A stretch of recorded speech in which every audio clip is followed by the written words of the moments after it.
I'm noticing more and more people who seem to need a problem to chase because they don't even know who they are without it. You know how some people, you may be one of them. Actually, I have been one of them. Some of us always have something new that we are working on. It's really easy to use self-development and personal growth as an excuse for constantly working on something, constantly fixing something about ourselves. And every week or every month, we have a new label, a new way to identify ourselves, a new pattern that we've discovered about ourselves, a new realization. And while these things can be sometimes fun to discover and fun to explore, and we dive into them and we learn about them and we're learning things about ourselves and we're starting to analyze ourselves and our lives and our relationships, while that all is very interesting, more often than not, these things are used as ways to keep ourselves small rather than expand ourselves. They are things that we use as an excuse for why we can't do something or why we don't have what we want or why we're never going to get where we want to go. We're never going to have the relationship that we desire. And there's no way to fix these things. We're just a victim of circumstances. Like, now I understand why I am the way I am, and it's because of my family and my mother and my whatever. And then we just go around introducing ourselves as the victim of all of these different things that have happened to us in life. By the way, if you're curious about the different things that I perceive to be wrong with me, I probably chat more about those in my emails rather than I do on my YouTube channel. So if you want to hear more from me, join the email list. It's the first link in the description box. Second link, you can book a one-on-one call with me. I would love to chat with you. And let's get back to the video. Because interestingly, we're usually looking for the things about ourselves that are broken or unhealed or damaged or that need fixing. And when we do that, when we're constantly looking for those things, we're less focused on the things that we love about ourselves and on the things that make us amazing and great partners and great friends and great people to be around and that make us successful and that give us opportunities and all of the qualities that other people love in us. We're so focused on fixing. And when you have spent years holding on to a belief, a deeply rooted belief that there is something wrong with you, that becomes super familiar. That becomes routine.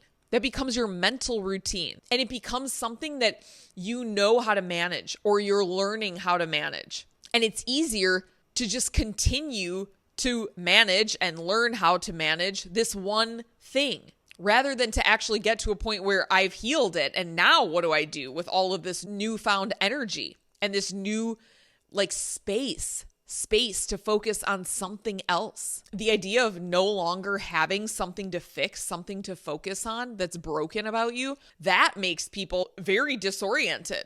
You're no longer constantly scanning yourself for different problems, different ailments, different diseases, different shortcomings, parts of your physical body that need changing or tweaking or adjusting. When you stop doing that, you open up a lot of energy in your system. And most people aren't familiar with having that much freed up energy. So even if they get to a point where they heal something or fix something, that newfound energy and vitality and vibrance is so disorienting and so overwhelming and so unfamiliar that they just go right back into the cycle of finding something else that needs fixing. So it's like, what else is wrong? What else is wrong with me? There must be something else that I can optimize.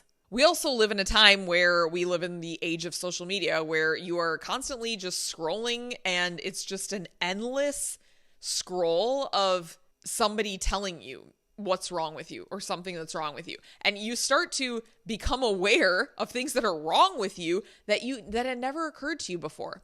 And you see different ads for different workout routines or different pain relief or different exercise routines or mobility drills. And they're really good. They're really good at their marketing and they're really good at targeting their ideal customers. They start to ask questions in their advertising because they understand the psychology of a buyer, and they start asking questions that get you to reflect and think, oh my gosh, yeah, well, maybe like maybe I do have more wrinkles than I should have for my age. Like maybe I do have, maybe my lip, like do I have hooded eyelids? I don't even know. Or it's not normal to be hyper aware of my surroundings. I mean, you start to learn that just the way that you've approached the world, the way that you have gone about your life is in a state of like hypervigilance. Sometimes I just ask the question to myself, what if I didn't know this? Would my life be any worse? Would my quality of life be any worse? Is it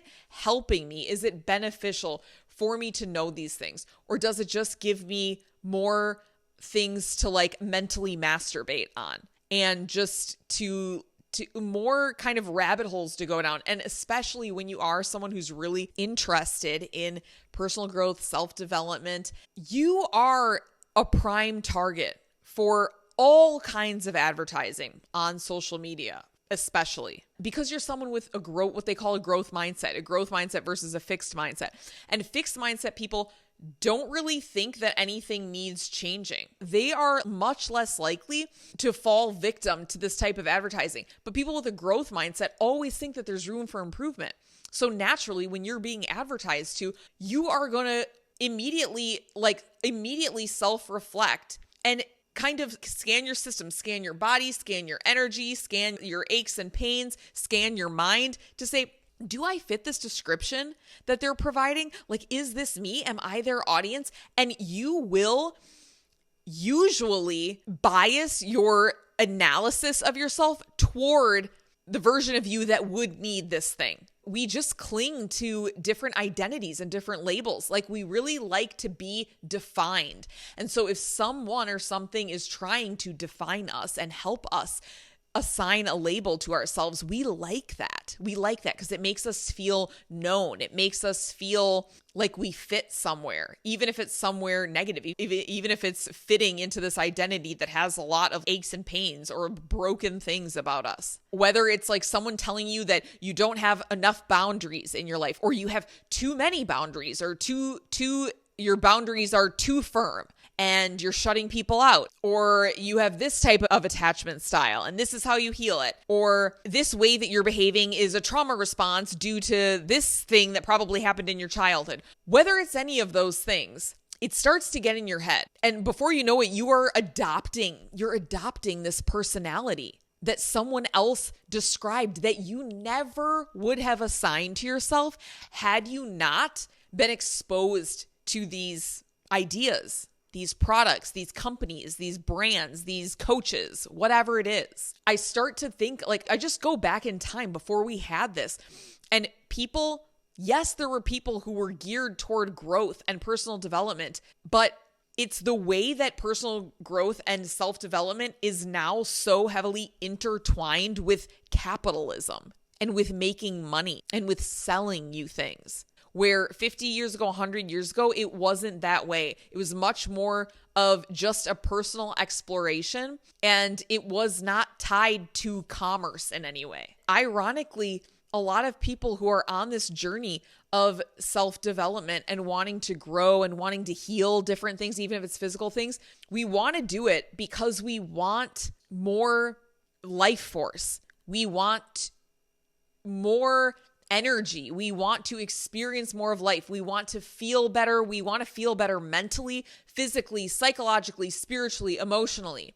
That's what we want. It's what we say we want. It's what we think we want. But what actually usually is playing out is that people are on that path, but they never get there because they are afraid of actually getting there. So they won't allow themselves to get there. So they're actually avoiding the version of themselves that would have to live more life, that would have to embody this more vibrant, more free, more abundant version of themselves. This person that would have energy to try new things, to make decisions that could change the course of their life, make really scary decisions, ambitious decisions, bold decisions. They would have to literally show up differently because they would be a completely different person and it would change their life. And they would have to be totally okay with that. If you did an audit of your time, of your mental time spent contemplating different things throughout the day, and the amount of time that you spend thinking about what's wrong with you, what needs fixing, what needs healing, what would your day look like if you stopped assuming that there was anything that needed fixing? What would you do with all of your time? What conversations would you stop having with yourself? And what things would suddenly become possible that you think aren't possible until you heal or fix yourself? But I would argue that they actually are possible without you needing to do any of that. When you wake up in the morning, do you scan yourself for different symptoms or flaws? When you are around other people, are you constantly comparing yourself to other people and then using those comparisons as a reason to now diagnose yourself with some other issue that needs to be addressed? Try waking up in the morning and asking yourself, what part of me already feels fine today? What part of me feels amazing this morning? Because the other part of this that I will not even get into is the idea that if we are constantly identifying as a project and something that needs fixing and is in a state of repair, then that is what we're going to manifest. That's what we're creating, is being a project and being in a state of repair, rather than identifying as someone who is already whole, already healthy, already vibrant, already has exactly what we want. We are energetic. We are inspired. We are vibrant. We have vitality. We have health. We have abundance. We have energy. We have beauty. We have connection. We have love. We have joy. We have play. We already have all of these things. Let yourself have these things. Let yourself enjoy your life. Let yourself enjoy being in your body. Focus on the things that feel good. Focus on the things that are beautiful and amazing in your experience right now. You are not a project. You are a person that is allowed to be okay. You are allowed to feel okay. You've been thinking that the work that you have to do, that you have all this work to do and it's to heal something. No, the work that you have to do is to stop building your whole identity around being someone who always needs healing.